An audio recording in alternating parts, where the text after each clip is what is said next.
Hello and welcome to Gaston County Public Library's Book Wreath craft tutorial. We're excited to be giving new life to books that are no longer able to be circulated in our system, and we thought you'd also enjoy doing the same. You can pick up all the necessary supplies, minus glue and scissors of course, at the main library branch on Garrison Boulevard here in Gastonia. These packets are available on display during our open hours from 10 to 2, and they're also available outside of our curbside pickup table during curbside hours. Now, without further ado, let's get crafting. The first step will be to prepare the base, which will be a paper plate.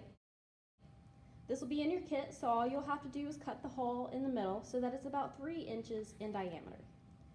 You can eyeball it or measure it out. Just remember that enough of the plate should stay so that it's sturdy enough to hold the weight of the pages without bending. To cut the hole, just use a pair of scissors or a knife to slice a line in the middle, and then cut around. At this point, you'll also want to go ahead and create a way for your wreath to hang on to the wreath hook. For this, we have gone ahead and punched a hole in the plate provided. All you need to do is run the provided string through the hole and then tie a knot. After that, what you'll want to do is tie the ends of the string into a double knot to create a secure hoop so that it will hold in place.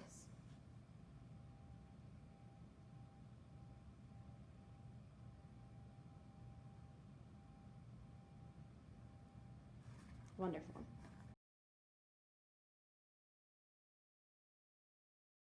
Okay, we're going to go ahead and make our book pages. From this size plate, you're going to need about 50 sheets.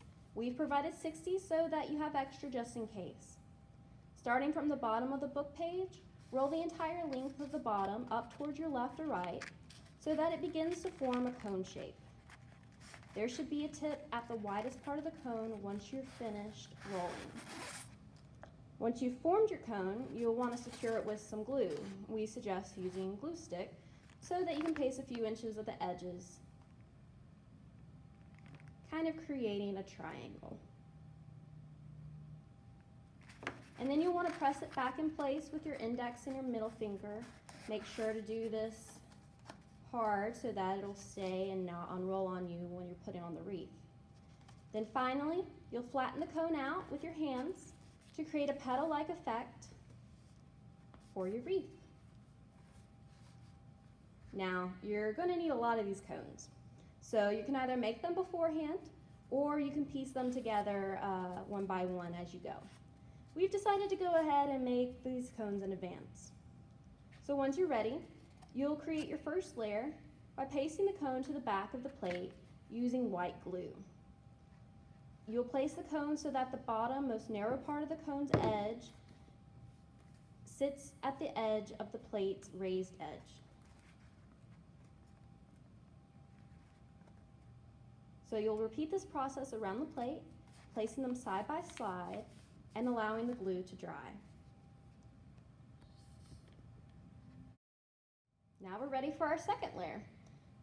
Paste the cones about 1 inch inwards, and this may mean you're going to have to bend the portion of the cone back around the center circle that you cut earlier and secure that with some more paste. You'll want to place the cone so that it falls in between the 2 cones on your first layer, rather than sitting directly on top of one another, which will create an issue where it'll go inwards too much. And of course, like the last layer, you'll repeat the process around the plate.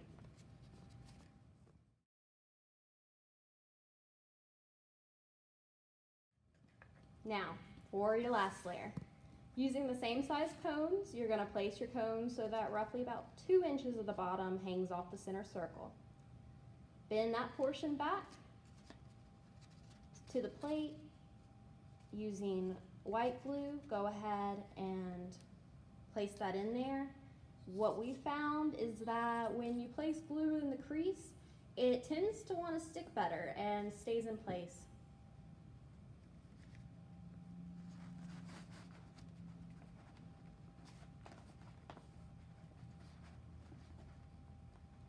Again, you're going to complete this around the plate for your third and your final layer of your book page wreath.